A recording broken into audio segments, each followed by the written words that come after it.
सर्वप्रथम वंदनीय माता एनी बेसेंट एवं परम श्रद्धेय परम पूजनीय मालवीय जी को नमन करते हुए कार्यक्रम के विशिष्ट अतिथि परम आदरणीय डॉक्टर विचित्र सेन गुप्त जी, मुख्य अतिथि आदरणीय विमला भंडारी जी, प्रख्यात बाल साहित्यकार राजस्थान, विद्यालय के मुखिया एवं स्कूल बोर्ड उपाध्यक्ष परमादरणीय प्रोफेसर संजय श्रीवास्तव जी, सेंट्रल हिंदू बॉयज स्कूल के प्राचार्य महोदया डॉक्टर नीरू वहाल एवं सभी सम्मानित शिक्षक बंधुओं एवं छात्रों एवं सुधीजनों को मेरा सादर प्रणाम।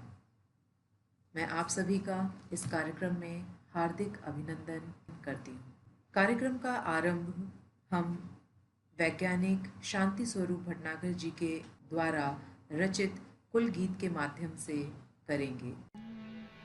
मधुर मनोहर अतीव सुंदर ये सर्ववेद्या की राजधानी राजधानी।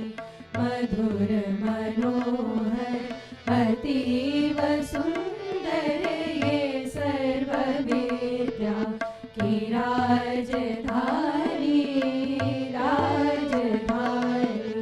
ये तीनों लोगों से न्यारी काशी, सुज्ञान धर्म और सत्य राशि। बसी है गंगा के रम्य तट पर ये सर्ववेद्या की राजधानी राजधानी। नहीं नहीं है ये ईंट पत्थर, है विश्वकर्मा का कार्य सुंदर। रचे है विद्या के भव्य मंदिर ये सर्वश्रेष्ठ की राजधानी राजधानी।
प्रतिवर्ष हम दीप प्रज्वलन कर कार्यक्रम की शुरुआत करते हैं। इस वर्ष भी तकनीकी पटल पर भी हम कार्यक्रम की शुरुआत दीप प्रज्वलन के साथ ही करेंगे। और अब मैं दीप प्रज्वलन हेतु आमंत्रित करती हूँ हमारे विशिष्ट अतिथि डॉक्टर विचित्र सेन गुप्त जी को, मुख्य अतिथि डॉक्टर विमला भंडारी जी को, उपाध्यक्ष school board professor Sanjay Srivastava ji को और विद्यालय के प्राचार्य डॉक्टर नीरू वहाल जी को। और अब मैं कक्षा 12F के छात्र मंदार प्रखर को आगे के कार्यक्रम के संचालन हेतु आमंत्रित करती हूँ।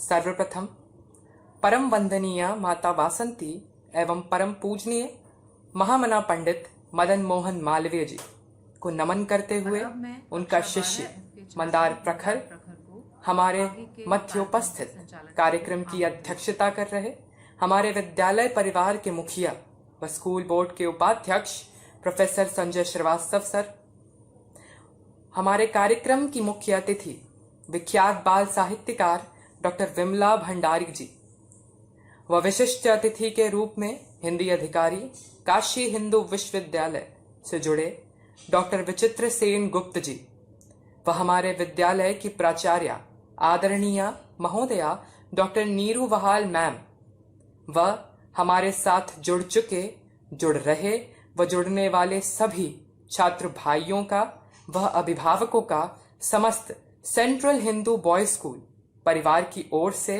इन पंक्तियों के माध्यम से स्वागत करता हूं, अभिनंदन करता हूं। हम स्वागत अभिनंदन करते हैं, चरणों में नित वंदन करते हैं। हम स्वागत अभिनंदन करते हैं, चरणों में नित वंदन करते हैं। आप हिमालय तंग सरीखे, उच्छल जलधि गंग सरीखे, प्रेम रूप से चंदन करते हैं। हम स्वागत अभिनंदन करते हैं, चरणों में नित वंदन करते हैं। अब कार्यक्रम को गति देते हुए मैं अपने अनुज सुधांशु रघुवंशी को आगे का संचालन सौंपता हूं। धन्यवाद। है भव्य भारत ही हमारी मातृभूमि हरी भरी, है भव्य भारत ही हमारी मातृभूमि हरी भरी, हिंदी हमारी राष्ट्रभाषा और लिपि है नागरी। राष्ट्र कवि मैथिली शरण गुप्त जी की इन्हीं कालजयी पंक्तियों के साथ मैं सुधांशु रघुवंशी कक्षा 10 का छात्र आप सभी हिंदी भाषा भाषियों का सेंट्रल हिंदू बॉयज स्कूल द्वारा आयोजित भव्य हिंदी सप्ताह के पूर्णाहुति दिवस पर उन्मुक्त हृदय से स्वागत एवं अभिनंदन करता हूँ। सुधीजन, हिंदी भाषा आज विश्व की सर्वाधिक बोली जाने वाली भाषाओं में से एक है। हो भी क्यों न, जो रस, जो प्रवाह, जो आनंद और जो अपनापन हम सब की हिंदी में है, वह सहज ही किसी का भी मन मोहित करने हेतु पर्याप्त है।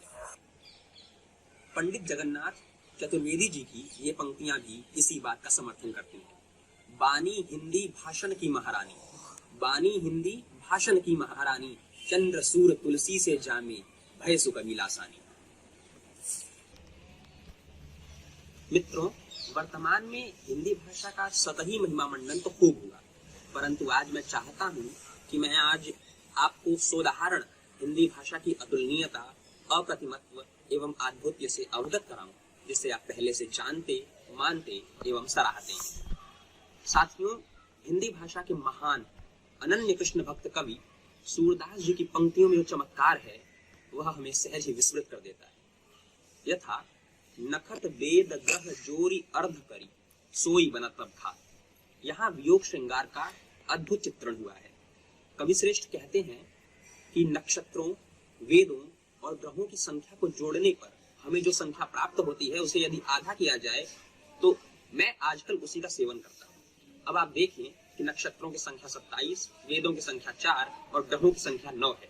इस प्रकार 27, 4, 31, 9, 40 यानी 40 का आधा करने पर हमें 20 प्राप्त होता है, जिसका अर्थ ब्रज भाषा में विश्व होता है। इस प्रकार से जो चमत्कार उन्होंने उत्पन्न किया है, वह सहज ही हमें आश्चर्यचकित कर देता है। इसी प्रकार उपमा की श्रेष्ठता का न भूतो न भविष्यति जैसा उदाहरण हमें जायसी के पद्मावत में भी मिलता है। जायसी लिखते हैं, पीयूषो कहेउ संदेशड़ा, हे भौरा हे काग। पीयूषो कहेउ संदेशड़ा, हे भौरा हे काग। सो धनि बिरह जरी मुई, अत्यधिक धुआं हम लाग। यहाँ रानी नागमती अपने दूर देशगामी पति के वियोग में भौरे एवं कौए से विनती करते हुए ये कहती हैं कि हे भौरे, हे काग, मेरे पति को यह संदेश देना कि उनकी पत्नी उनके विरहाग्नि में जलकर भस्म हो गई और उनके धुएं से ही तुम्हारा रंग श्याम हो गया है।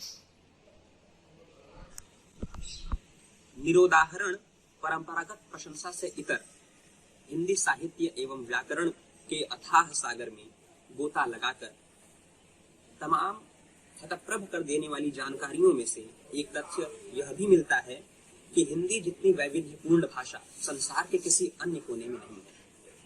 यथा हिंदी भाषा की ये एक शाखा पश्चिमी हिंदी की एक बोली दक्कनी हिंदी में शब्दों का जो रूप परिवर्तन होता है वह कदाचित रोचक एवं संप्रेषणीय है। हम यदि जाती हुई लड़की का वचन परिवर्तन करें तो सामान्यतया कोई छोटा सा बच्चा भी कहेगा जाती हुई लड़कियां, किंतु इस बोली में जाती हुई लड़की का वचन परिवर्तन कुछ इस प्रकार होगा, जातियां हुईयां लड़कियां, जो मेरे हिसाब से एक बेहद रोचक एवं संप्रेषणीय जानकारी है। हिंदी भाषा इसी प्रकार के अन्यान्य मोतियों, चमत्कारों एवं रहस्यों से भरी वह भाषा है जो सहृदय सबका स्वागत करती है एवं सबको एक सूत्र में पिरो कर रखती है।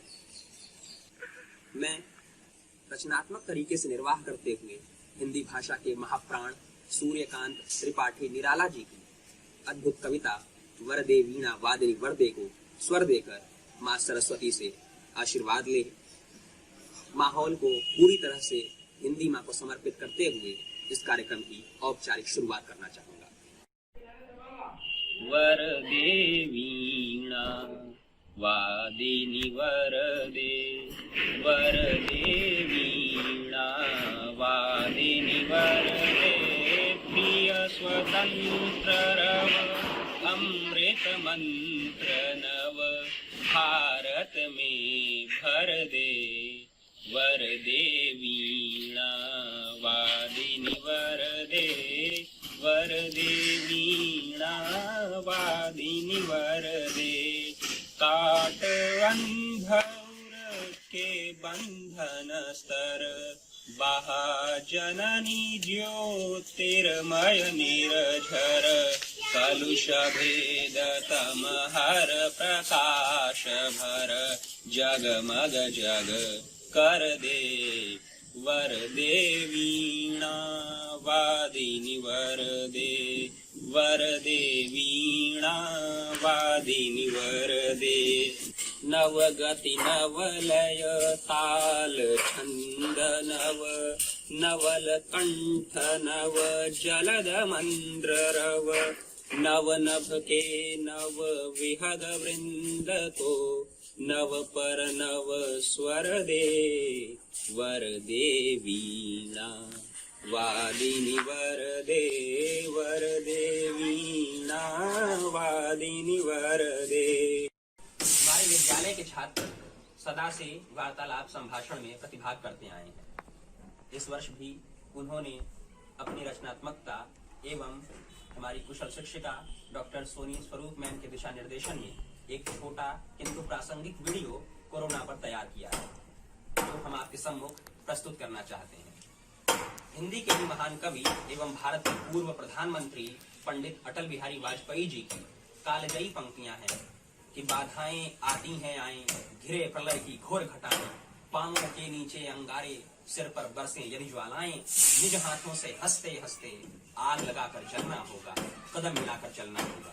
कुछ ऐसे ही तूफानी भावनाओं से लबरेज हमारे अग्रज कक्षा 12 ई वर्ग के छात्र दिवेश चंद्र अवध द्विवेदी भैया एवं कक्षा 11 के छात्र उत्कर्ष दुबे भैया ने ये वीडियो तैयार किया है। तो स्वागत करें उत्कर्ष भैया का और दिवेश चंद्र भैया का।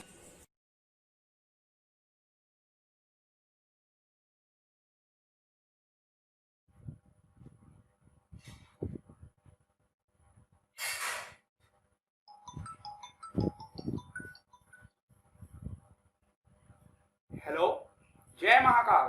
हेलो, जय महाकाल। हाँ मित्र, कहो क्या हाल है? समाचार सब ठीक है ना? समाचार? अरे ये तो सर्वविदित है पूरा संसार कोविड-19 की महामारी से जूझ रहा है। हाँ मित्र, इस समय की कोविड-19 ही तो मुख्य समस्या है। लेकिन कहा जाता है ना कि मन के हारे हार है और मन के जीते जीत। देखना, मेरा मन एकदम व्याकुल होता है। इतना दिन हो गया महामारी की वजह से दूर हुए। यार, मेरा हृदय भी व्याकुल हो उठता है। आखिर कब तक मुझे माता एनी बेसेंट के आंचल से दूर रहना पड़ेगा? क्या कहूँ, एक कोरोना भी पूरे विश्व के चहल पहल को शांत कर रखा है।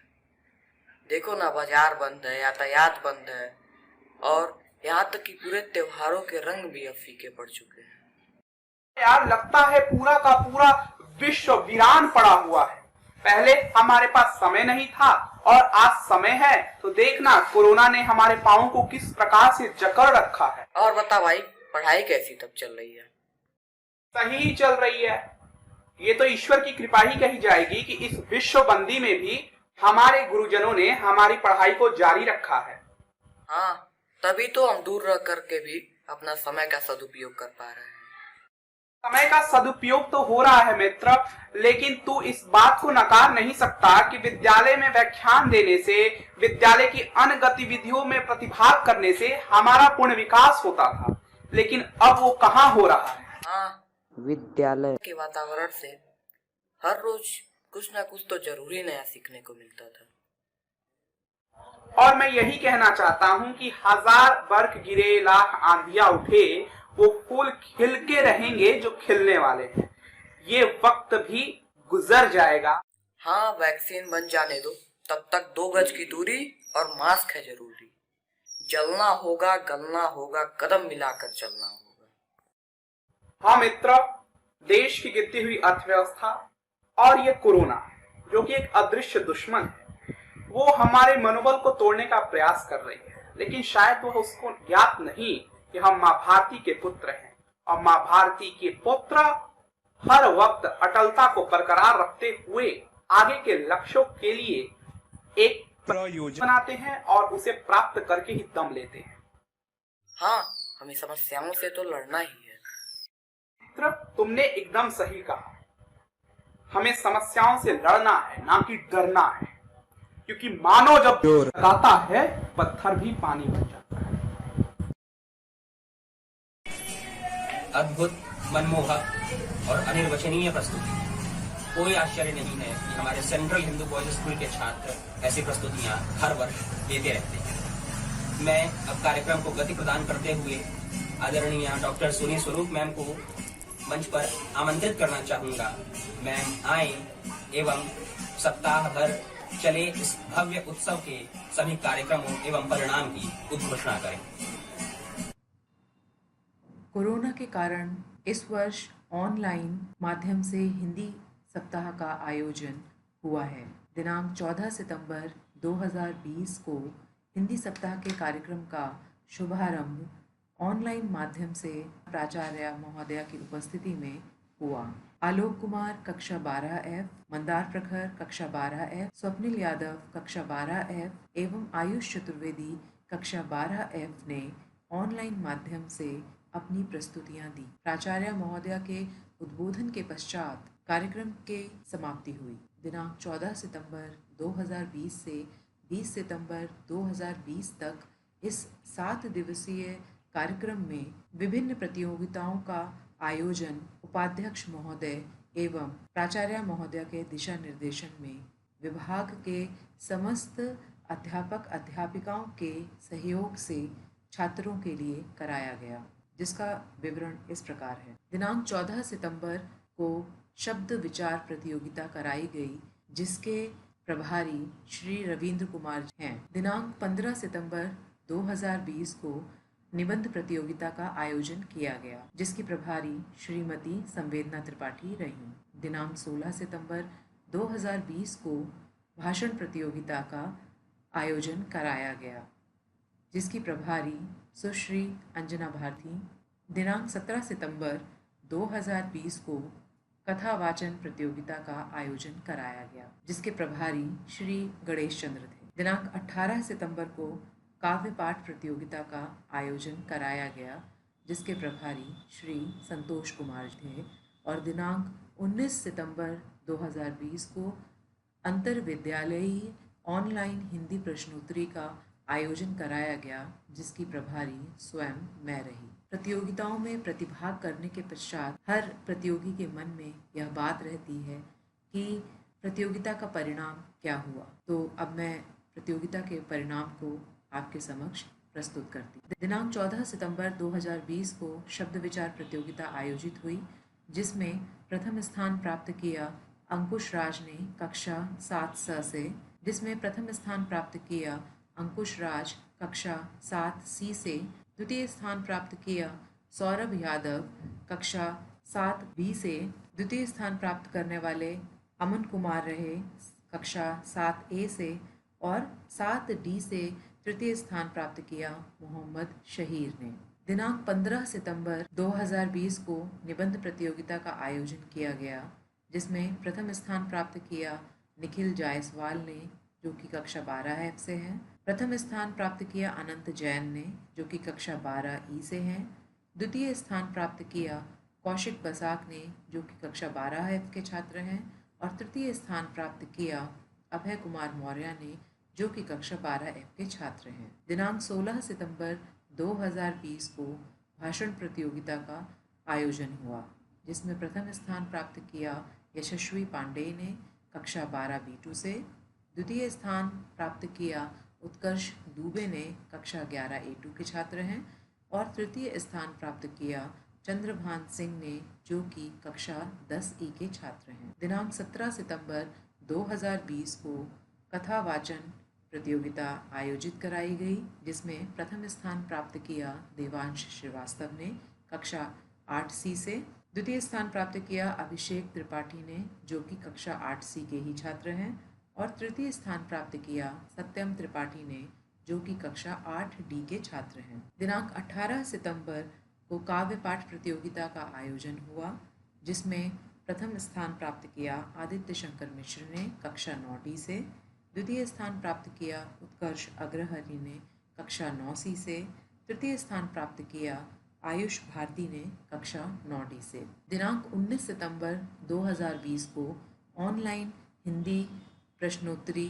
दिनांक 19 सितंबर 2020 को अंतर विद्यालयी ऑनलाइन हिंदी प्रश्नोत्तरी का आयोजन कराया गया, जिसमें तृतीय स्थान प्राप्त किया रोशनी कुमारी ने, कक्षा 12 से, जो कि सेंट्रल हिंदू गर्ल्स स्कूल की छात्रा हैं। द्वितीय स्थान प्राप्त किया उत्कर्ष अग्रहरि ने, जो कि कक्षा 9 के छात्र हैं और सेंट्रल हिंदू बॉयज स्कूल के छात्र हैं। प्रथम स्थान प्राप्त करने वालों में सेंट्रल हिंदू गर्ल्स स्कूल की कुमारी श्रुति ने प्राप्त किया। प्रथम स्थान प्राप्त किया सेंट्रल हिंदू गर्ल्स स्कूल की कुमारी श्रुति ने, जो कि कक्षा 12 की छात्रा हैं, और प्रथम स्थान प्राप्त किया कक्षा 12 से बादल सिंह ने, जो कि सेंट्रल हिंदू बॉयज स्कूल के छात्र हैं। यहाँ मैं आपको यह बता देना चाहती हूँ 161 नामांकन हमारे पास आए थे, जिसमें से 143 छात्रों ने यह परीक्षा दी। 29 छात्र थे सेंट्रल हिंदू बॉयज़ के जिन्होंने इस प्रतियोगिता में प्रतिभाग किया। सेंट्रल हिंदू गर्ल्स स्कूल से 54 छात्राओं ने इसमें प्रतिभाग किया और रणवीर संस्कृत विद्यालय से 46 छात्रों ने इसमें प्रतिभाग किया। अन्य विद्यालयों में DPS Varanasi, pioneer convent, GIC जखनी, हरमन, डालिम्स, पायोनियर और सनबीम लहरतारा आदि विद्यालयों के छात्र और छात्राओं ने प्रतिभाग किया। सभी विजेताओं को मेरी तरफ से हार्दिक बधाई। और अब मैं विद्यालय की इतिहास विभाग की शिक्षिका श्रीमती सोनी कुमारी को आमंत्रित करती हूँ कि वे आएं और अपने विचार प्रस्तुत करें। समस्त सुधीजनों को मेरा सोनी कुमारी का सादर प्रणाम। मेरे विचार से हिंदी जन जन की भाषा है, क्योंकि यह स्वयं इतनी सहज, स्पष्ट और सरल भाषा है कि इसके लिए कोई बहुत दुरूह कार्य करने की आवश्यकता नहीं होती। इसे समझने के लिए, इस भाषा में अपनी भावनाओं को व्यक्त करने के लिए। स्वयं आचार्य विनोबा भावे के शब्दों में, यदि मैंने हिंदी का सहारा नहीं लिया होता तो कश्मीर से कन्याकुमारी, असम से लेकर केरल तक मैं अपने संकल्पित, दृढ़ निश्चयी, महत्वपूर्ण ग्रामदान और भूदान के संदेश को भारत के कोने कोने तक न पहुंचा पाता। इसी से सोचिए कि हिंदी का भविष्य कितना उज्जवल है, क्योंकि पूर्व में भी अगर भारतीय स्वतंत्रता संग्राम के इतिहास को देखें तो हिंदी ही वह संपर्क भाषा के रूप में सभी महत्वपूर्ण स्वतंत्रता सेनानियों, वीरों और राष्ट्र सपूतों के लिए एक महत्वपूर्ण मंच का कार्य किया हिंदी ने, जिसकी वजह से स्वराज के संदेश को गांव-गांव से लेकर भारत के विभिन्न कोनों तक पहुंचाना संभव हुआ। इसीलिए हिंदी मात्र एक ऐसी भाषा है जिसके माध्यम से न सिर्फ हम अपने विचारों को बलि प्रदान कर सकते हैं, बल्कि इस माध्यम से हम अपने महत्वपूर्ण राष्ट्रीय एकता के संदेश को एक जगह से दूसरी जगह तक प्रसारित भी कर सकते हैं। रहीम खान खाना से लेकर भारतेंदु युग से लेकर महत्वपूर्ण समकालीन विचारकों, दार्शनिकों, कवियों की बात की जाए तो सब ने हिंदी को बराबर सींचने का ही कार्य किया है, जिससे हिंदी आज इतनी पुष्पित, पल्लवित होकर हमारे मध्य अभी भी उपस्थित है। अंत में जितना भी कुछ कहा जाए हिंदी के बारे में, गुना जाए, रचा जाए, वह कम ही होगा।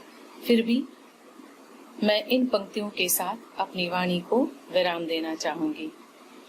महज भाव यह चहु और है, महज भाव यह चहु और है, कवि कुमुद कलाधर, हिंदी ही भारत का सिरमौर है। जय हिंद, जय हिंदी। धन्यवाद मैम। निश्चित रूप से हिंदी भारतीय संस्कृति की संवाहिका है। साथियों, अब वक्त हो चला है कि हम हमारे बीच उपस्थित विशिष्टातिथि श्री विचित्र सेन गुप्त सर को सुने एवं उनके विद्वत वचनों से लाभान्वित हैं। सर वर्तमान में काशी हिंदू विश्वविद्यालय में हिंदी अधिकारी के पद पर सेवारत हैं। सर भारतीय मानव विज्ञान सर्वेक्षण कोलकाता में हिंदी अनुवादक के रूप में 5 वर्षों तक सेवारत रह चुके हैं। आप भारतीय रिजर्व बैंक मुंबई में सहायक प्रबंधक के रूप में लगभग 4 वर्षों तक अपनी अमूल्य सेवा दे चुके हैं। सर की प्रकाशित पुस्तकें हैं बनारस का लोक संगीत एवं लोक नृत्य, तुलसी दर्शन, तत्व ज्ञान एवं भक्ति मीमांसा, काशी हिंदू विश्वविद्यालय का इतिहास। भक्ति साहित्य के अध्ययन में सर की विशेष रुचि है। वह अनेक प्रतिष्ठित पत्र पत्रिकाओं में सर के आलेख प्रकाशित होते रहते हैं। निश्चित तौर पर सर को सुनना हम सबका सौभाग्य है। नमस्कार। हिंदी सप्ताह समापन समारोह की अध्यक्षता कर रहे परम आदरणीय प्रोफेसर संजय श्रीवास्तव जी, उपाध्यक्ष स्कूल बोर्ड काशी हिंदू विश्वविद्यालय, मुख्य अतिथि के रूप में सम्मिलित होकर इस कार्यक्रम को गरिमा प्रदान कर रही प्रख्यात बाल साहित्यकार डॉक्टर विमला भंडारी जी, सेंट्रल हिंदू बॉयज स्कूल की आदरणीय प्राचार्य डॉक्टर नीरू बहाल जी, कार्यक्रम की संयोजिका डॉक्टर सोनी स्वरूप जी तथा इस कार्यक्रम से ऑनलाइन प्लेटफॉर्म पर जुड़े अन्य भाषा प्रेमी सुधीजन तथा प्यारे विद्यार्थियों, आप सभी को मेरा सादर प्रणाम। आपने इस अविस्मरणीय कार्यक्रम में अतिथि के रूप में मुझे आमंत्रित करके जो गौरव और सम्मान प्रदान किया है, उसके लिए मैं पूरे विद्यालय परिवार का हृदय से आभारी हूँ। आप लोगों के बीच अपने आप को पाकर मैं गौरव महसूस कर रहा हूँ। वस्तुतः हिंदी दिवस या हिंदी सप्ताह का आयोजन भाषा चिंतन का पर्व है। मेरी समझ से भाषा और अग्नि दो ही ऐसे आविष्कार हैं जिन्होंने संपूर्ण मानव सभ्यता में सर्वोच्च महत्व हासिल किया है और हमारी सारी प्रगति के आधार कहीं न कहीं भाषा और अग्नि नामक दो तत्व ही है। जब भाषा की बात आती है तब मातृभाषा का उल्लेख बरबस ही हो जाता है। मातृभाषा, राष्ट्रभाषा, राजभाषा, संपर्क भाषा, अलग अलग नामों से हम भाषा को संबोधित कर रहे हैं, उनको व्यवहार में लाते हैं। लेकिन भाषा वास्तव में अभिव्यक्ति का माध्यम तो है ही, यह हमारी संस्कृति की भी वाहिका है। हिंदी केवल एक भाषा भर नहीं है, यह हिंदुस्तान की सामाजिक संस्कृति का प्रतिनिधित्व करती है और न केवल अपने देश में बल्कि विदेशों में इसका दायरा इतना अधिक है कि यह अध्ययन अध्यापन से लेकर तकनीकी क्षेत्र में भी व्यावसायिक स्वरूप ग्रहण कर रही है। सिनेमा इसका सबसे प्रमुख उदाहरण है। आज हमारी हिंदी किसी भी रूप में दुनिया की किसी भी भाषा से कमतर नहीं है।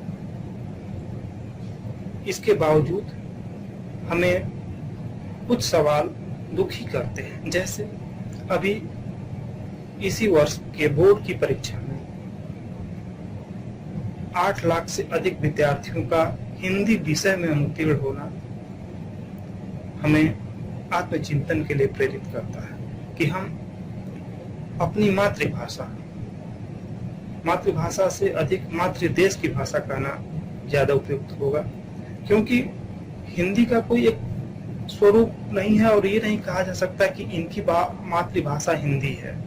हम में से अधिकांश की मातृभाषा, कम से कम जो उत्तर भारत से संबंधित लोग हैं या हिंदी भाषी प्रांत से संबंधित व्यक्ति हैं, उनमें भोजपुरी लोग बोलते हैं, मगही बोलते हैं, बुंदेली बोलते हैं या अन्य उपबोलियां जो हैं जिनको हम अपनी भाषा के रूप में व्यवहृत करते हैं। तो इन सबका सम्मिलित रूप हिंदी है, न कि किसी एक की है। हिंदी पूरे देश की भाषा है, यह स्वतंत्रता आंदोलन की भाषा है, यह संघर्ष की भाषा है और यह देश को जोड़ने वाले माध्यम के रूप में हम सबके बीच व्यवहृत होती है। लेकिन जब हम राजभाषा शब्द का प्रयोग करते हैं तो इसका अभिप्राय पठन पाठन वाले साहित्य से न होकर के कार्यालयीन कामकाज के संदर्भ में होता है। और कार्यालयीन कामकाज का मायने यही है कि केंद्र सरकार के कार्यालयों में जो कामकाज हो रहा है उसमें हिंदी का कितना उपयोग होता है, हो रहा है और होना चाहिए, इन बिंदुओं पर चर्चा की जाती है। हम आज इस विमर्श पर पहुंचे हैं कि हिंदी को राष्ट्रभाषा के रूप में देखा जाए या केवल राजभाषा तक ही सीमित है। इन दोनों बिंदुओं पर जब हम विचार करते हैं तो हम पाते हैं कि हिंदी तो राष्ट्र की भाषा है ही है, इसे राष्ट्रभाषा बनाने न बनाने का कोई सवाल ही नहीं है।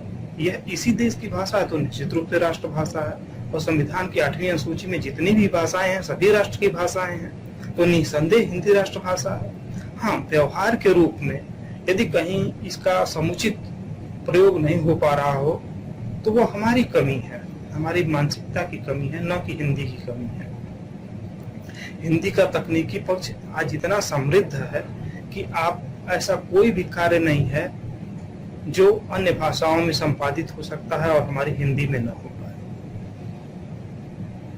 हिंदी के लिए जितना भी कार्य हो रहे हैं वह अपने आप में प्रशंसनीय है, लेकिन इनमें और गति लाने की आवश्यकता है, क्योंकि आज हम एक बहुत बड़े बाजार के रूप में पूरी दुनिया के सामने उपस्थित हैं। हम उपभोक्ता के रूप में अपने आप को पाते हैं, हमें आपूर्तिकर्ता के रूप में अपने आप को प्रस्तुत करने की चेष्टा करनी चाहिए। और जिस दिन हम आपूर्तिकर्ता के रूप में उपस्थित होंगे, निसंदेह हमारी हिंदी को लोगों को अपनाना मजबूरी हो जाएगी। और कुछ क्षेत्रों में आप इसे देख भी सकते हैं, जैसे व्यापार जगत में बड़ी बड़ी मल्टीनेशनल बहुराष्ट्रीय कंपनियां अपनी इकाइयां हमारे देश में लगाए हैं और अपने उत्पादों को भारतीय भाषाओं में, खास करके हिंदी में विज्ञापन देते हैं, उनका प्रचार प्रसार करते हैं, क्रय विक्रय करते हैं। इस रूप में भी हिंदी का दायरा विकसित हुआ है। लेकिन जहां तक कार्यालयीन हिंदी की बात है और भारत सरकार के कार्यालयों में अथवा संघ के राजकीय कामकाज में हिंदी के प्रयोग की बात है, तो इसकी जो गति है वह अपेक्षाकृत काफी धीमी रही है। एक लंबा अरसा बीत गया देश की आजादी को, लेकिन हमने वह लक्ष्य अभी नहीं हासिल किया जो संविधान की भावना के अनुरूप लक्षित किया गया था कि आजादी के 15 वर्षों बाद या संविधान लागू होने के 15 वर्षों बाद हिंदी को वह स्थान मिल जाएगा जो उस समय अंग्रेजी का था। किंतु हमें निराश होने की भी आवश्यकता नहीं है। अंग्रेजी को स्थापित होने में भारत में 200 साल से अधिक लगे। 200 साल की जो हमारी परंपराएं बनी उपनिवेश काल में, उन्हें हम तत्काल और एक झटके में नहीं समाप्त कर सकते थे। उसकी तुलना में हम देखें तो हिंदी मजबूत स्थिति में है, लेकिन इसे और मजबूत करने की स्थिति में हमें होना होगा। इसके लिए हम केवल कमियां निकालने या इसकी क्षमता साबित करने तक ही अपने को सीमित न रखें, बल्कि इसकी उन्नति में, इसके प्रचार प्रसार में, इसके उपयोग में हम कैसे सम्मिलित हो सकते हैं, कैसे योगदान दे सकते हैं, इस पर विचार करने की आवश्यकता है। वर्तमान सरकार की नई शिक्षा नीति संभवतः इस दिशा में उपयोगी साबित हो, क्योंकि मातृभाषा के माध्यम से शिक्षा देने की बात की जा रही है, कम से कम प्राथमिक स्तर तक। और मातृभाषा ही व्यक्ति की मौलिक सोच को दर्शाती है। आज जो अंग्रेजी में कामकाज का बोलबाला दिखता है, उसमें हम अपना समय और मस्तिष्क दोनों खपाते हैं। हमारी जो सहज भाषा है, अपनी भाषा है, अपने देश की भाषा है, जिसे सीखने की आवश्यकता नहीं होती बोलने के लिए कम से कम, उसको हम छोड़ करके अंग्रेजी का प्रयोग जो करते हैं, तो हमें यह भी सोचना चाहिए कि हम अंग्रेजी सीखते हैं, मन मस्तिष्क में उसका अनुवाद करते हैं, तब हम उसको लिखते हैं। कितना समय लगता है, कितना बोझ बढ़ता है दिमाग पर, लेकिन हिंदी के लिए ऐसा कुछ करने की आवश्यकता ही नहीं है। और जब हिंदी हमारी इतनी सरल है, सहज है, और सबसे बड़ी बात की आत्मसाती प्रवृत्ति की है, न जाने कितनी भाषाओं के शब्दों को अपने में आत्मसात कर ली, तो जिसका फलक इतना विस्तृत हो, उसे अपनाने में हमें अपने हृदय को संकुचित नहीं करना चाहिए। हिंदी के प्रचार प्रसार के कार्यालयीन स्वरूप की जब बात होती है, तो अनुवाद का भी उल्लेख होता है। निश्चित रूप से अनुवाद हमें वैश्विक स्तर पर स्थापित होने में मदद करता है। हमारे हिंदी साहित्य की अनेक उत्कृष्ट रचनाएं ऐसी हैं जिनका देश विदेश की अनेकों भाषाओं में अनुवाद हुआ है, लेकिन जब हम कार्यालयीन भाषा के रूप में हिंदी को देखते हैं, तो अनुदित हिंदी, खास करके अंग्रेजी से हिंदी में अनुवाद इतना दुरूह, अस्पष्ट और बोझिल हो जाता है कि हमें हिंदी उबाऊ लगने लगती है। इस समस्या से हमें उबरने की आवश्यकता है। इसके लिए हमें हिंदी भाषा के मौलिक स्वरूप या मूल संरचना जिसको है, वाक्य संरचना, उसके अनुरूप शब्द, वाक्य, पद विन्यास बनाने होंगे, न कि हम अंग्रेजी वाक्य संरचना के अनुरूप केवल रूपांतरण करते हैं, क्योंकि हर भाषा की अपनी अलग प्रवृत्ति होती है। हिंदी की अलग प्रवृत्ति है, अंग्रेजी की अलग प्रवृत्ति है। तो हमें प्रवृत्ति को भी ध्यान में रखना है, उनकी विशेषताओं को भी ध्यान में रखना है, लेकिन हमें हूबहू नकल करने की आवश्यकता नहीं है। जब हम मौलिक होते हैं तो निश्चित रूप से जो मौलिक चिंतन हमारे अंतर्मन से निकलता है वो हमें प्रगति के तरफ ले जाता है। कहीं न कहीं हम अपने आप को विदेशी संकल्पना विचारधारा से आबद्ध करके देख रहे हैं, तभी हम अपनी मातृभाषा को, अपने मातृदेश की भाषा को, राजभाषा को, राष्ट्रभाषा को उतना महत्व नहीं दे पा रहे हैं। लेकिन हमें यह भी ध्यान रखना होगा कि केवल यह भाषा की लड़ाई नहीं है, यह भाषा का संघर्ष नहीं है, यह किसी भाषा की जगह स्थापित होने की बात नहीं है। यह हमारे देश की अस्मिता की बात है, हमारी संस्कृति की बात है, हमारे जीवन की बात है, हिंदुस्तान की 130 करोड़ आबादी का सवाल है।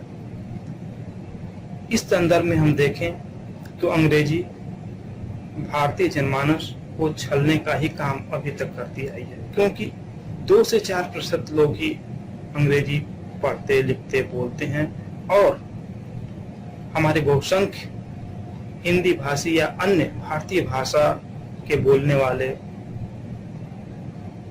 भोली जनता पर शासन कर रहे हैं। यह प्रवृत्ति निश्चित रूप से लोकतंत्रात्मक और संप्रभु देश की प्रवृत्ति के अनुरूप नहीं हो सकती। हम अपने स्तर पर क्या कर सकते हैं, हमें यह देखने की आवश्यकता है।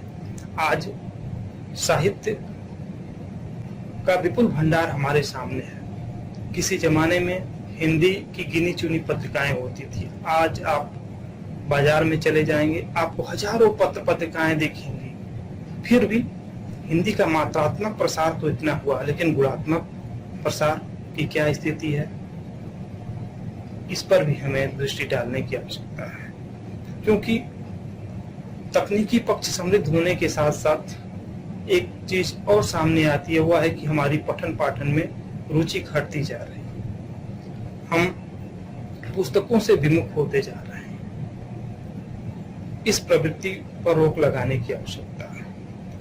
इंटरनेट, सोशल मीडिया इत्यादि ज्ञान के माध्यम हो सकते हैं, ज्ञान संचरण के माध्यम हो सकते हैं, लेकिन केवल यही एकमात्र साधन नहीं हो सकते और न होने चाहिए। क्योंकि जिस चीज को हम अपने अंतर्मन में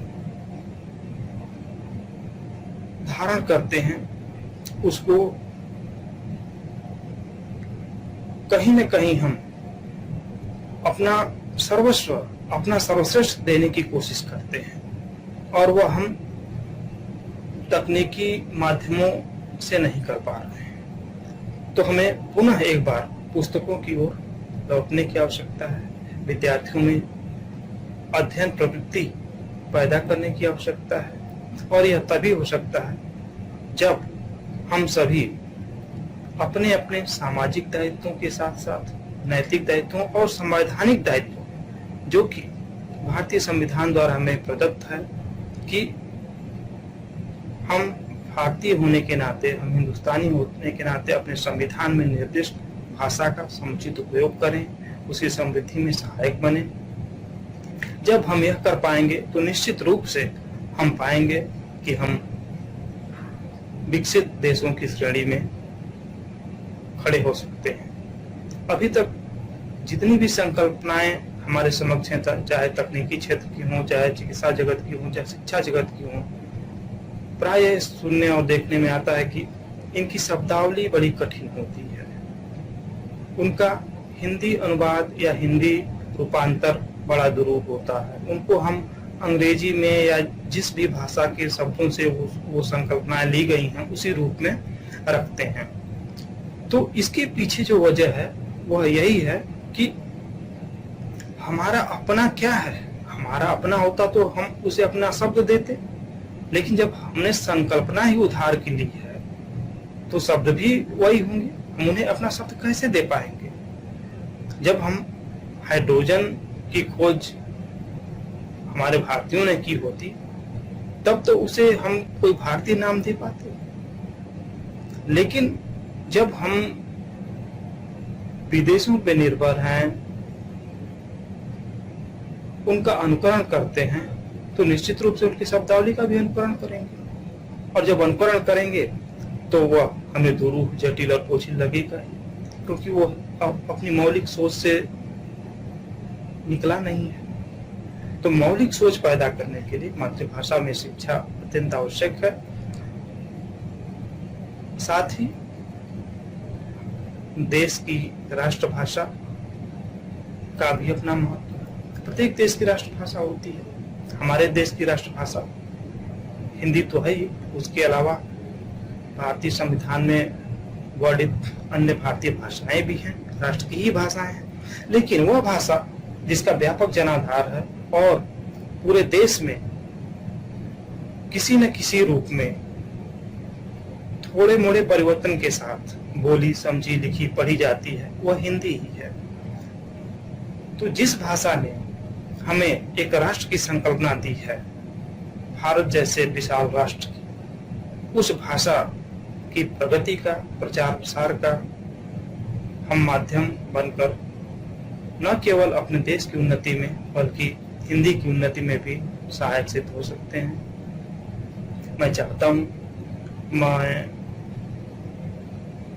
इस कार्यक्रम से ऑनलाइन जुड़े विद्यार्थियों से, जिन्होंने सेंट्रल हिंदू बॉयज स्कूल द्वारा आयोजित 14 सितंबर से आज तक 20 सितंबर तक के दौरान आयोजित विभिन्न प्रतियोगिताओं में सहभागिता की और विजेता रहे, वे अन्य भाषाओं को सीखने पढ़ने के साथ साथ ही अपनी राजभाषा, राष्ट्रभाषा, संपर्क भाषा हिंदी पर भी ध्यान दें और उसकी प्रगति, उसकी उन्नति, उसके प्रचार प्रसार में भागी बने। प्रतियोगिता के विजेता सभी प्रतिभागियों को मेरी तरफ से हार्दिक शुभकामनाएं और बधाइयां। इन्हीं के साथ आप सभी ने मुझे इतने भव्य और सुंदर कार्यक्रम में आमंत्रित किया, इसके लिए कोटि से धन्यवाद और आभार। बहुत बहुत धन्यवाद। मैं आदरणीय महोदय डॉक्टर विचित्र सेन गुप्त जी का हृदय से आभार व्यक्त करता हूं कि उन्होंने हमें हिंदी भाषा के विषय में महत्वपूर्ण तथ्यों से अवगत कराया। आगे के कार्यक्रम के लिए मैं संचालन मंदार भैया को सौंपता हूं। धन्यवाद। मैं मंदार प्रखर कक्षा 12वीं F का छात्र हमारे साथ जुड़े सभी आदरणीय मुख्य अतिथिगण, माननीय प्राचार्य महोदया, गुरुजन वृंद और मेरे सभी छात्र भाइयों को अपना सप्रेम नमस्कार अर्पित करता हूं। जैसा कि हम सभी जानते हैं, प्रत्येक वर्ष हम हिंदी दिवस को एक उत्सव की भांति मनाते आए हैं। यह वर्ष चुनौतियों से भरा है, पर ऑनलाइन उपकरणों ने हमें उन चुनौतियों का सामना करने में मदद की है। हमने कई दुविधाएं झेली हैं, उनका सामना किया है, हम लड़े हैं, हम जीते हैं और हम आगे बढ़े हैं। मैं आशा करता हूं कि इस महामारी से भी हम लड़ेंगे, जीतेंगे और अगले वर्ष पुरानी धूम के साथ हिंदी दिवस को एक उत्सव के रूप में मनाएंगे। आप ही आप हैं चर्चा में हर ओर, आप ही आप हैं चर्चा में हर ओर, अनुपम यश है आपका कोई और ना छोड़।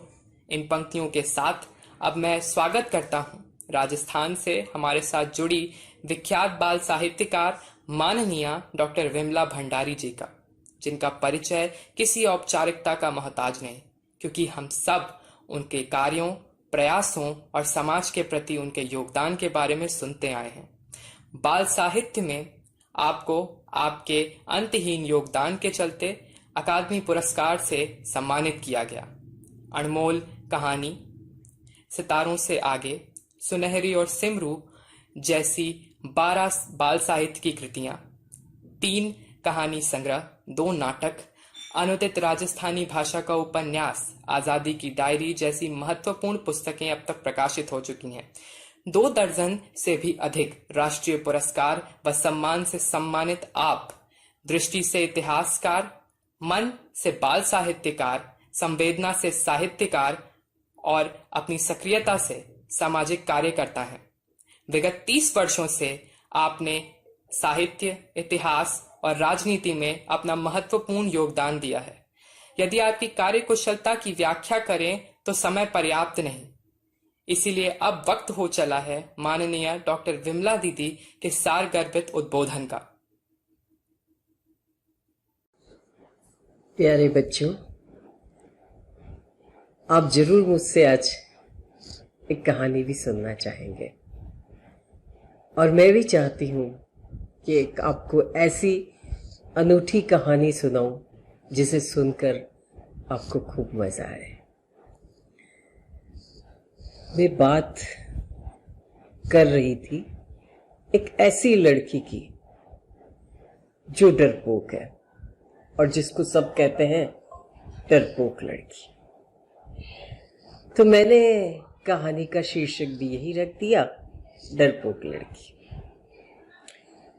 तो बात बता रही थी मैं एक ऐसे बंद कमरे की जिसमें बिल्कुल अंधेरा है, कुछ भी दिखाई नहीं देता, और रेहाना है एक डरपोक लड़की। तो वो बंद कमरे में जाने से डरती है और सब उसको इसीलिए डरपोक लड़की कहते हैं, क्योंकि उसे अंधेरे में जाने में डर लगता है। और उस कमरे के अंदर तिलचट्टे रहते हैं। तिलचट्टे यानी कॉकरोच। कॉकरोच की वहां पूरी कॉलोनी बसी हुई है। रेहाना उन्हें बहुत ध्यान से देखती है और वो ये बात भी जानती है कि शाम होते ही यहाँ तिलचट्टों का नाच शुरू हो जाता है। सब मिलकर के नाचने लगते हैं। कुछ तिलचट्टे ऐसे भी होते हैं जो संगीत पैदा करेंगे और कुछ तिलचट्टे ऐसे होते हैं जो नृत्य करते हैं। रेहाना के लिए ये सब बहुत डरावना था। उसकी मुश्किल यह है कि अब्बू ने कहा है उसे कि केले की टोकरी जो है, केले की टोकरियां वो इस कमरे में रखनी है। अब्बू ने कहा है तो काम करना ही पड़ेगा। कुछ देर वो कान टिकाकर बंद दरवाजे से कुछ सुनती है और उसके बाद सर धीरे धीरे दरवाजा खुलता है और एक रोशनी की लकीर दरवाजा खुलते ही भीतर चली जाती है। भागो भागो भागो, बचाओ, खतरा खतरा। सब तिलचट्टे चिल्लाने लगे और चिल्ला के इधर उधर दुबकने लगे। उनको भागता दुबकता देख रेहाना की तो डर के मारे चीख निकल गई। उसने सुना तिलचट्टे कह रहे थे, भागो भागो, मनुष्य भीतर आ रहा है। एक बोला, हाँ, मैंने उसे बड़ा सा टोकरा सिर पे उठाए भीतर आते देखा। क्या उस टोकरे में कुछ खाने का भी था? कोई सामान था ऐसा? मालूम नहीं। हिम्मत किसकी जो जाकर देखे। हाँ, सुगंध तो अच्छी आ रही थी। देखो, अब सब शांत हो जाओ। मनुष्य टोकरों में से कुछ सामान अंदर रख रहा है। रेहाना दबे पांव आगे बढ़ रही थी। डरे दुबके तिलचट्टे की खुसुर फुसुर उसको सुनाई दे रही थी। वे कह रहे थे, हमारे नाच का सारा कार्यक्रम इन मनुष्यों की वजह से खराब हो गया। बर्बाद हो गया भैया, बहुत बुरा हुआ। उदास तिलचट्टे बतियाने लगे। हमें हमारी कॉलोनी में सुखपूर्वक रहने नहीं दिया जाता। इन मनुष्यों की शिकायत होनी चाहिए। शिकायत? रेहाना एकदम चौंकी। उसने टोकरा नीचे रखते ही देखा कि बिल में से कुछ न कुछ बात चल रही है। टोकरा खाली करके वह दबे पांव उल्टे लौटी। चलो चलो सब चलते हैं। हरीमों के पिता नरीमों से पूछते हैं। वो वनस्पति के वैज्ञानिक हैं, उन्हें सब पता है। रेहाना ने तिलचट्टों की एक पूरी टुकड़ी को दूसरी ओर जाते हुए देखा। यह वो जगह थी जहाँ थोड़ी साफ सुथरी, खुली और हवादार थी। हरीमों के पिता नरीमों ने पहले सारी बात सुनी, समझी कि आखिर उन्हें तिलचट्टों को क्या समझाना है। फिर कहने लगे, मैं अपने अध्ययन के अनुभव पर कुछ कह सकता हूँ।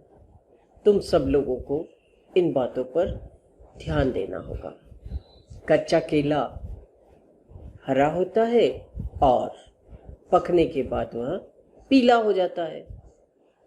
कच्चा केला फीका होता है और पकने के बाद वह मीठा हो जाता है। बहुत बढ़िया बात, बहुत बढ़िया बात, सब तिलचट्टे कहने लगे। खुश होने लगे कि कुछ दिनों बाद केले पक जाएंगे और हमें इनका इंतजार करना पड़ेगा। उनमें से एक तिलचट्टे ने अपने सिर पर बनी दोनों गोल आंखों को घुमाते हुए पूछा, पर केला पकेगा कैसे? नरीमों ने फिर कुछ बिंदु ध्यान से सुनने के लिए कहा। केले के छिलके के ऊपर पर्णहरित होता है, जिसे तुम लोग क्लोरोफिल कहते हो। वही पर्णहरित इनको पकने में मदद करता है। तुम्हें सबको पता होना चाहिए कि पेड़ से टूटने के बाद भी केले सांस लेते हैं। छिलके में सूक्ष्म छिद्रों, जिसे हम लोग रंध्र कहते हैं, उससे हवा बाहर आती जाती है। समझे ना? हवा के साथ ऑक्सीजन अंदर जाती है। इस तरह छिलके सांस लेते हैं और क्लोरोफिल अपना काम करना जारी रखता है। सब पूरे ध्यान से सुनो। अब जो मैं बात तुम्हें बता रहा हूँ वह बहुत खास है। क्लोरोफिल का काम होता है जरूरी हार्मोन पैदा करना और हार्मोन फल के भीतर पहुंच जाना, जो वह निरंतर करता रहता है। हाँ, तो ये बिल्कुल सही है कि एक बूढ़े दिलचट्टे ने कहा कि मैंने कच्चे केले को और पक्के केले को दोनों को ही देखा है। बात बिल्कुल सही है। नरीमों ने आगे अपनी बात जारी रखते हुए बताया कि कुछ बिंदु और सुनो बच्चों। क्लोरोफिल या पर्णहरित के जो पोषक तत्व केले में डालता है, उसी से फल का स्टार्च शुगर में बदल जाता है। इस तरह फीका केला मीठा हो जाता है। बहुत खूब, बहुत खूब, बहुत खूब। सब नाचने लगे। क्या ऐसा सब फलों के साथ होता है? एक लंगड़े तिलचट्टे ने पूछा। क्या हमें पककर इनके मीठे होने का इंतजार करना पड़ेगा, आम की तरह? कच्चा आम भी तो पककर मीठा हो जाता है। क्या सब फलों के साथ ऐसा होता है? नहीं, नींबू के साथ तो ऐसा नहीं है। कच्चे नींबू का छिलका हरा और मोटा होता है, पर पकने के बाद वह पीला और पतला हो जाता है, किंतु उसका रस तो खट्टा ही रहता है। लंगड़े तिलचट्टे ने जब ऐसा कहा तो नरीमो का मुंह देखने लायक था। फलों को रंग बदलने की बात तुमने सही कही। फलों के रंग बदलने की बात तुमने सही कही। पेड़ पर लगे कई कच्चे फलों का रंग अलग होता है, जो पकने के साथ बदलता है। ब्लैकबेरी को ही लो, वह पहले लाल होती है और पककर काली हो जाती है। बड़ा विचित्र संसार है फलों का। इनके रंग और स्वाद दोनों ही बदल जाते हैं। फिर इनके गुणों में भी बदलाव आ जाता है। पकने के बाद फल खाने लायक और अधिक फायदा देने वाले हो जाते हैं। जो कुछ मैं जानता था तुमको बता दिया है।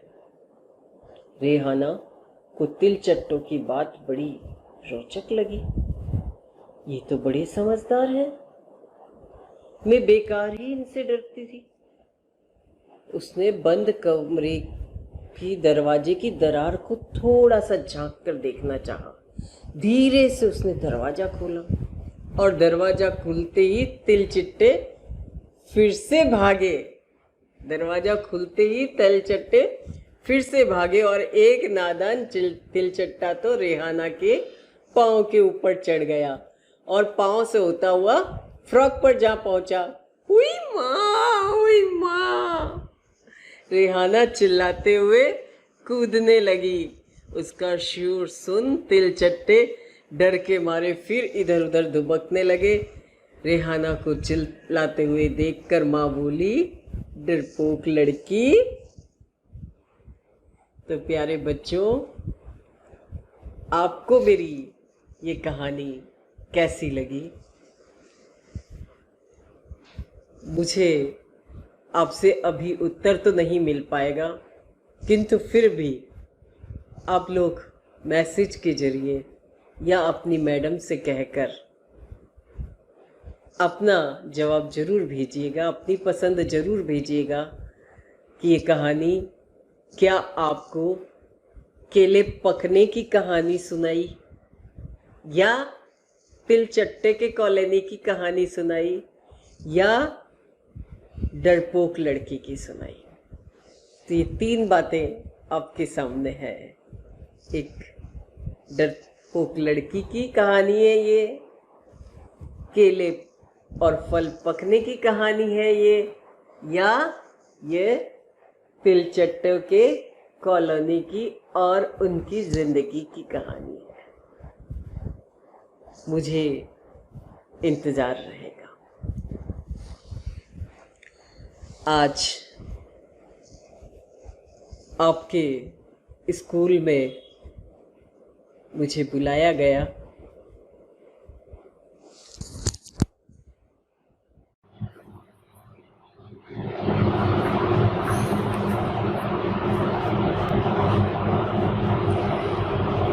Central Hindu boys school Varanasi की प्राचार्य जी, उपाध्यक्ष महोदय जी, हिंदी अधिकारी डॉक्टर विचित्र सेन जी एवं विद्यालय के शिक्षकों को मेरा नमस्कार। छात्रों को भी मेरा विशेष स्नेह। प्रिय छात्रों,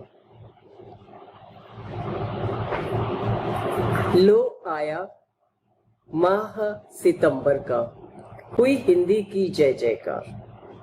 हर को ही जप रहा हिंदी, हिंदी माँ भारती के भाल की बिंदी, बिन हिंदी सब सुन।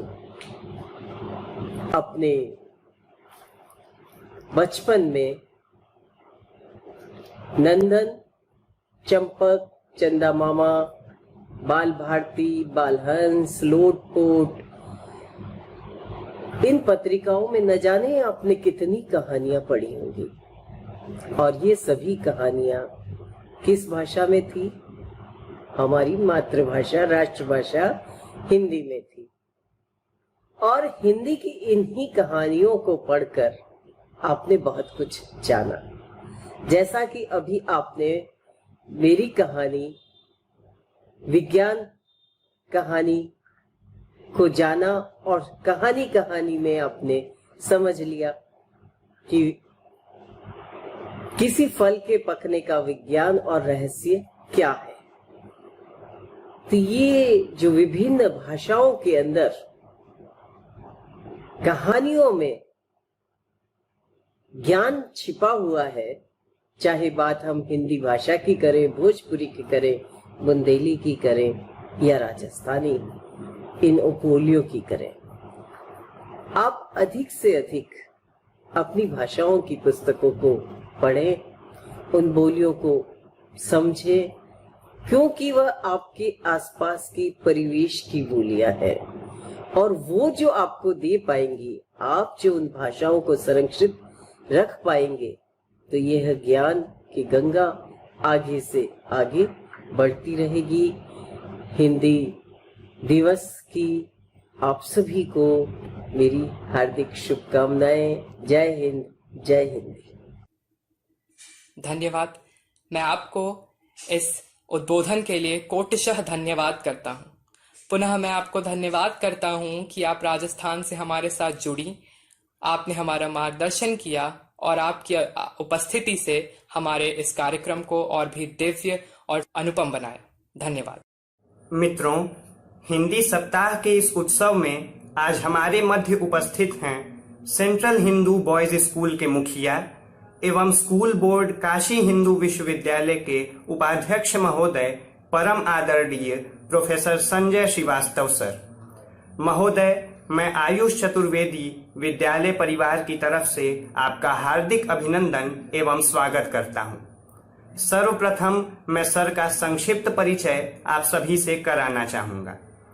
वर्तमान में आदरणीय महोदय काशी हिंदू विश्वविद्यालय के राजनीति विज्ञान विभाग में प्रोफेसर के पद को शोभायमान कर रहे हैं। आप अंतर्राष्ट्रीय संबंधों के विषय में अध्यापन करते हैं और सौम्य शक्ति यानी सॉफ्ट पावर, पब्लिक डिप्लोमेसी तथा भारत की विदेश नीति आपके शोध क्षेत्र के अंतर्गत आती है। आप वॉशिंगटन की अमेरिकन यूनिवर्सिटी के स्कूल ऑफ कम्युनिकेशन में एक फुल ब्राइट विजिटिंग स्कॉलर भी रहे हैं। आप अर्मेनिया की येरेवन स्टेट यूनिवर्सिटी में समकालीन भारतीय अध्ययन के ICCR चेयर भी रहे हैं। महोदय, आप हमारे प्रेरणा स्रोत हैं और आपकी उपस्थिति वास्तव में हम सभी को स्फूर्तिवान व ऊर्जावान महसूस करा रही है। आपको सन 2004 में विश्वविद्यालय अनुदान आयोग द्वारा शोध पुरस्कार से भी नवाजा जा चुका है। आप सेल्सबर्ग सेमिनार फेलो भी रहे हैं और कई राष्ट्रीय व अंतर्राष्ट्रीय सम्मेलनों में आपने प्रतिभाग किया है। अंतर्राष्ट्रीय संबंधों के विषय में लिखे गए आपके लेख विभिन्न राष्ट्रीय एवं अंतर्राष्ट्रीय पत्रिकाओं में प्रकाशित भी हो चुके हैं। आप विभिन्न प्रतिष्ठित संस्थानों जैसे डिप्लोमेटिक एकेडमी ऑफ अर्मेनिया और येरेवन स्टेट यूनिवर्सिटी के अंतर्राष्ट्रीय संबंध संकाय में विजिटिंग प्रोफेसर भी रहे हैं। सच कहूं तो यदि हम आपकी सभी उपलब्धियों का वर्णन करने लग जाएं तो यह पूरा सत्र भी कम पड़ जाएगा। अतः मैं समय ना लेते हुए स्कूल बोर्ड उपाध्यक्ष महोदय जी से यह प्रार्थना करता हूं कि वह अपने आशीर्वचनों से हम सभी को अनुग्रहित करें। नमस्कार। काशी हिंदू विश्वविद्यालय के central Hindu boys school Kamaksha द्वारा आयोजित इस हिंदी सप्ताह के कार्यक्रम में आप सभी का मैं हृदय से स्वागत करता हूं। इस कार्यक्रम के आयोजन के लिए मैं डॉक्टर सोनी स्वरूप एवं प्राचार्य डॉक्टर नीरू वहल जी को भी बधाई देता हूं। हिंदी हमारी मातृभाषा है एवं इसके अधिकतम उपयोग तथा संवर्धन की जिम्मेदारी हम सभी की है। हमारे विश्वविद्यालय के संस्थापक पंडित मदन मोहन मालवीय जी ने भी अनेक भाषणों में हिंदी के महत्व एवं प्रासंगिकता को स्थापित किया है। हिंदी के अधिक से अधिक प्रयोग पर बल दिया है। भारत का संविधान भी अनुच्छेद 351 में हिंदी भाषा के संवर्धन की अनुशंसा करता है। हिंदी भाषा भारत को एक सूत्र में पिरोए रखने की शक्ति रखती है। भाषा एवं राष्ट्रीय एकता में गहरा संबंध है। राष्ट्रपिता महात्मा गांधी ने भी हिंदी के महत्व को सदैव स्थापित किया है। औपनिवेशिक मानसिकता से बाहर निकलकर हमें हिंदी के संवर्धन के लिए कार्य करना चाहिए। काशी हिंदू विश्वविद्यालय के शिक्षकों ने हिंदी के मानकीकरण एवं व्याकरण के सर्वमान्य नियम बनाने में महत्वपूर्ण भूमिका निभाई है एवं भविष्य में भी हम हिंदी के संवर्धन के लिए कार्य करते रहेंगे। मित्रों, यहाँ ये बात ध्यान देने की है कि हिंदी हमारी मातृभाषा होने के कारण हम अपने विचारों को सबसे अच्छी तरह से हिंदी में ही अभिव्यक्त कर पाते हैं और नैसर्गिक रहते हैं। अतः हिंदी के अधिक से अधिक प्रयोग पर हमें बल देना चाहिए और इससे न केवल हिंदी का विकास होगा बल्कि हमारी राष्ट्रीय एकता और हमारी संप्रभुता भी सुदृढ़ और सशक्त रहेगी। धन्यवाद। बहुत बहुत धन्यवाद सर। हम आपके विद्वत वचनों से कृतार्थ हुए। हम सब छात्र आपके इन वचनों को अपने आचरण में उतारने का प्रयास अवश्य करेंगे। श्रीमद् रामचरितमानस की पंक्ति है, संत मिलन सम सुख जग नाहि। आज आपके विद्वत वचनों को सुनकर हम सबको यह पंक्ति बिल्कुल सत्य प्रतीत हो रही है।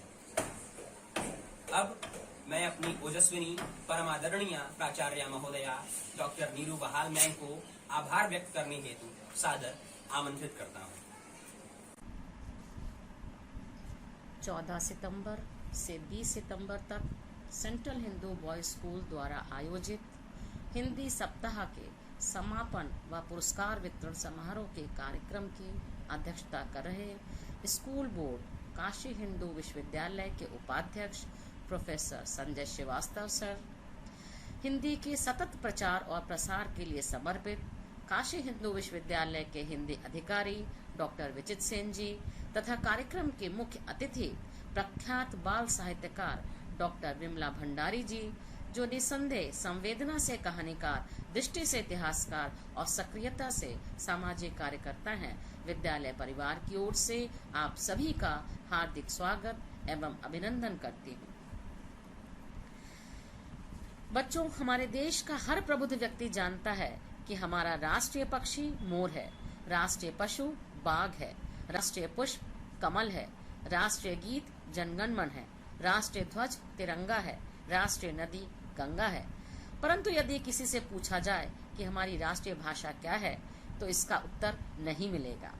देश को आजाद हुए 7 दशकों से भी अधिक का समय बीत गया, किंतु आज भी हमारी कोई राष्ट्रभाषा नहीं है। हमारे संविधान में किसी एक भाषा को राष्ट्रभाषा का दर्जा नहीं दिया गया।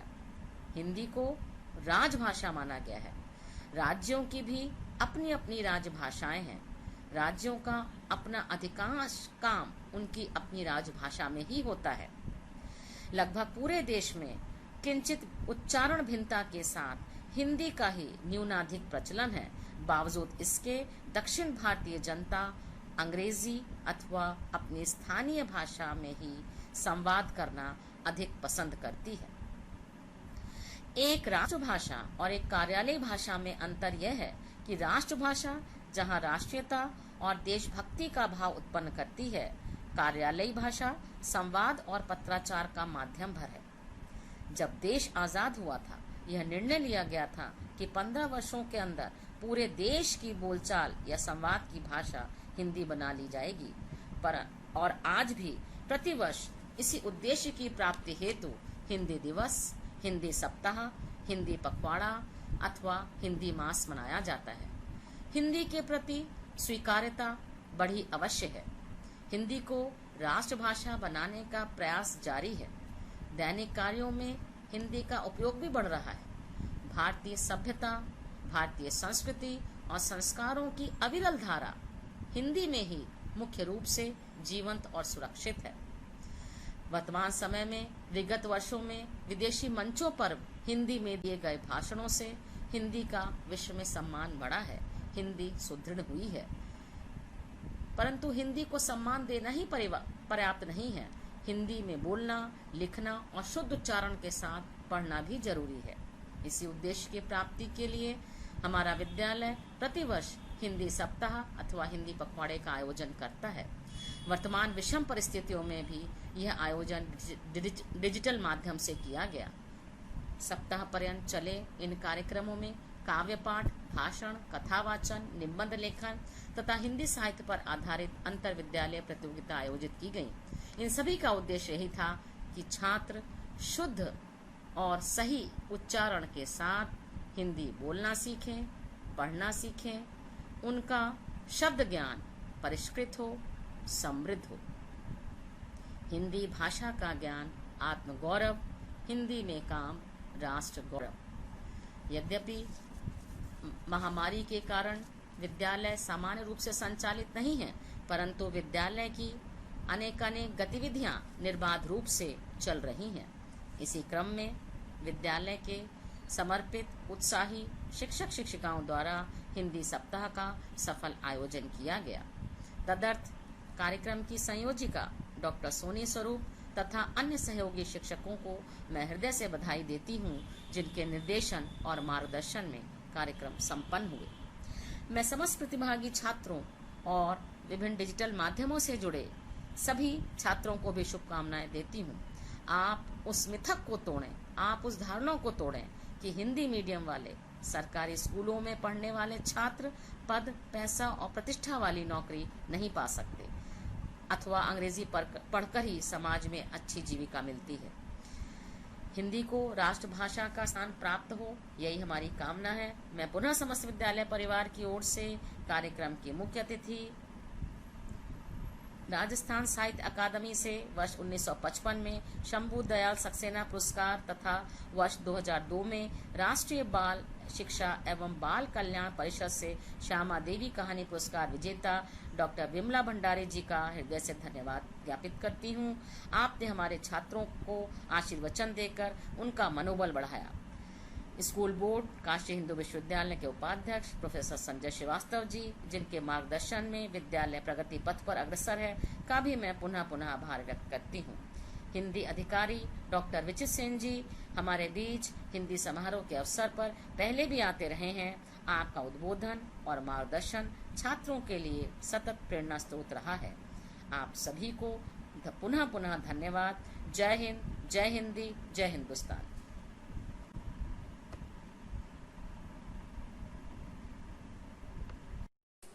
बहुत बहुत धन्यवाद मैम। हम सब छात्र आपकी वाणी से सदैव कृतार्थ होते रहते हैं। मैथिली शरण गुप्त जी की पंक्तियां हैं, मानस भवन में आर्यजन जिसकी उतारें आरती, मानस भवन में आर्यजन जिसकी उतारें आरती, भगवान भारत वर्ष में गूंजे हमारी भारती। इसी कामना के साथ मैं आप सभी को पुनः हिंदी दिवस की हार्दिक शुभकामनाएं देते हुए इस भव्य हिंदी सप्ताह का समापन करना चाहूंगा। धन्यवाद। मैं उन सभी को धन्यवाद देना चाहूंगा जो हमसे इस श्रेणी में जुड़े एवं हिंदी का मानवर्धन करने में अपना बहुमूल्य योगदान दिया। शिव मंगल सिंह सुमन जी की पंक्तियां उन्हें समर्पित हैं कि पथ के पहचाने छूट गए पर साथ साथ चल रही याद, पथ के पहचाने छूट गए पर साथ साथ चल रही याद, जिस राही से स्नेह मिला उस राही को धन्यवाद। पुनः आप सभी को बहुत बहुत धन्यवाद। जय हिंद, जय हिंदी। आप सभी लोगों को बहुत बहुत धन्यवाद जुड़ने के लिए।